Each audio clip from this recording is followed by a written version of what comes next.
Myriam a 60 ans, une vie professionnelle, un mariage, un enfant et une jolie maison. Pourtant, elle sait qu'il y a autre chose. Avec les baumes sonores, elle a choisi de traverser le pont qui la sépare d'elle-même.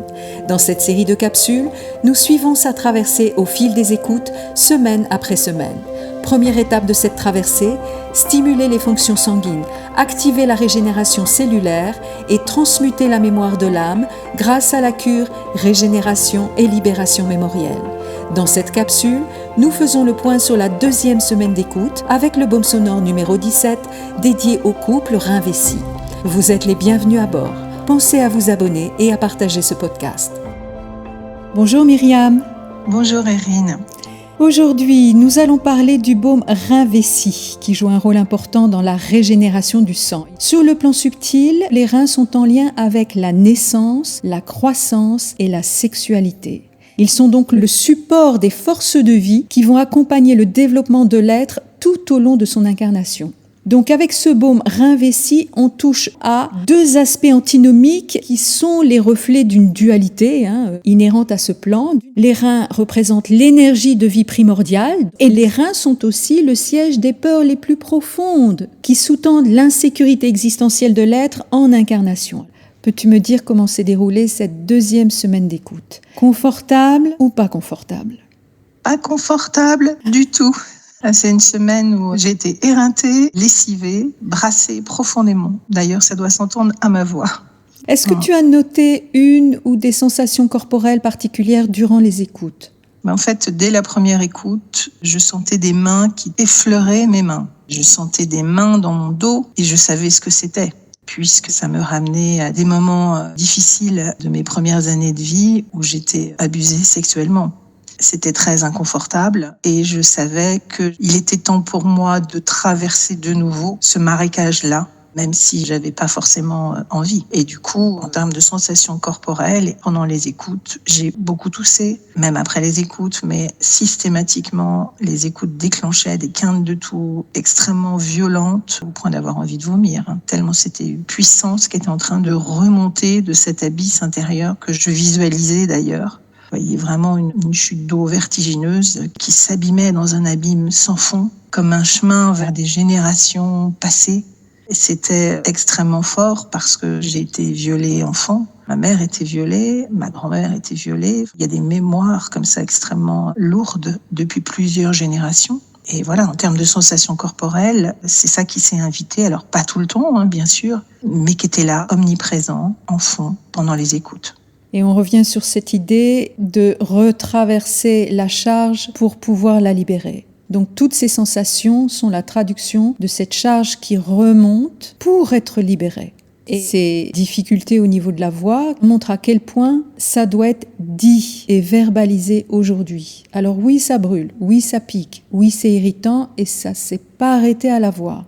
Ça ne s'est pas arrêté à la voix et ça m'a vraiment infiniment surpris. Est-ce que tu as constaté un mouvement ou un changement dans le corps ? Alors oui, et c'est pas simple de le dire, c'est que j'ai traversé ces abus en étant à chaque fois désincorporée. Voilà, je n'étais pas dans mon corps. C'est le seul moyen que j'avais de survivre. En revanche, ce qui s'est manifesté cette semaine, c'est que mes parties intimes, ma vulve, a manifesté cette violence qui a été faite à mes chairs. Et à aujourd'hui, j'ai des lésions sur cette partie-là de mon corps, alors qu'il ne s'est rien passé, mais c'est le corps qui est en train de manifester quelque chose qui n'a pas pu être vu, qui n'a pas pu être accueilli au moment où ça se passait.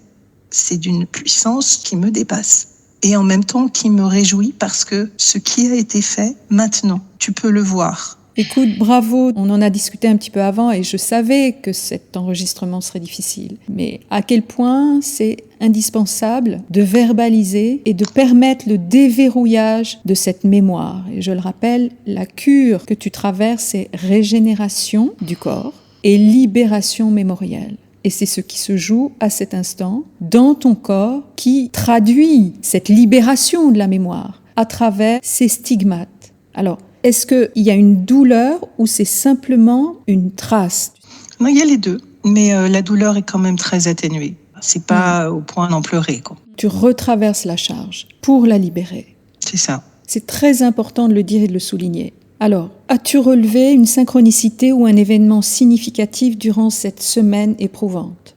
Alors, il y en a eu plusieurs. Pour moi, c'était déjà traverser certaines peurs puisque j'attendais des résultats médicaux importants et qui sont avérés négatifs. Donc, c'était une belle nouvelle. L'autre synchronicité, c'était que le thème de la peur s'est imposé dans les messages que je pouvais recevoir, les écrits. Ça tournait vraiment systématiquement autour de ça. Il y a eu aussi un événement important en termes de sécurité, c'est qu'on a fini de payer notre maison cette semaine.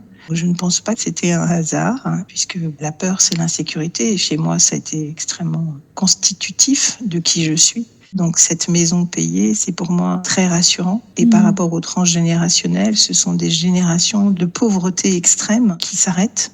Donc ça a beaucoup de sens. Et quelle est la prise de conscience qui a émergé durant cette semaine? Mais écoute, j'ai choisi d'aller examiner mes peurs. Et au final, j'ai ramené ça à 2 peurs, l'impuissance et la puissance. Et quand j'ai vu ces 2 axes, je me suis dit, comment peut-on avoir peur de se sentir impuissant et dans le même temps de se sentir puissant?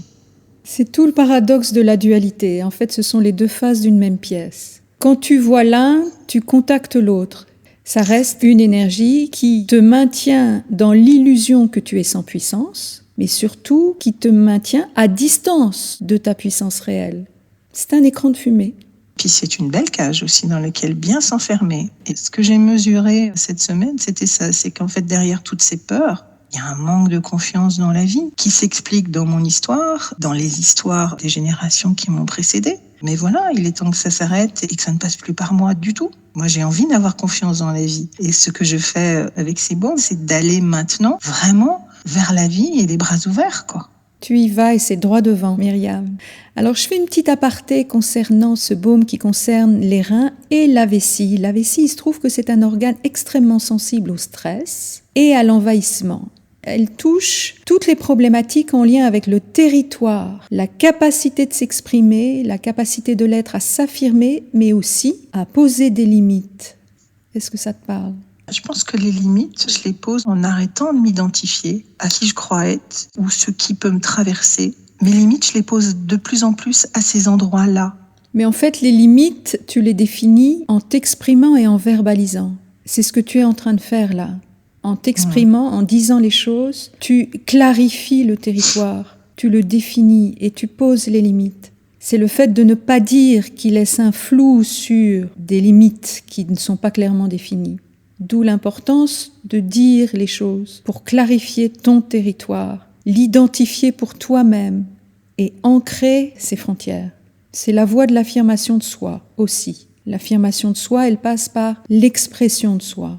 Et s'exprimer, c'est définir, reconnaître et poser ses limites. On est toujours dans « je me réapproprie mon territoire intérieur ». Tu y es, il n'y a aucun doute là-dessus. Et pour terminer notre échange, quel enseignement retires-tu de cette semaine d'écoute, Myriam ? Je pense que c'est surtout ne pas m'identifier à ce qui me traverse. Cette semaine, j'ai beaucoup repensé à une phrase d'un livre qui s'appelle Dune de Frank Herbert et qui m'avait interpellée il y a 40 ans en arrière. Et j'ai vraiment envie de vous le partager, cette phrase. Je ne connaîtrai pas la peur, car la peur tue l'esprit.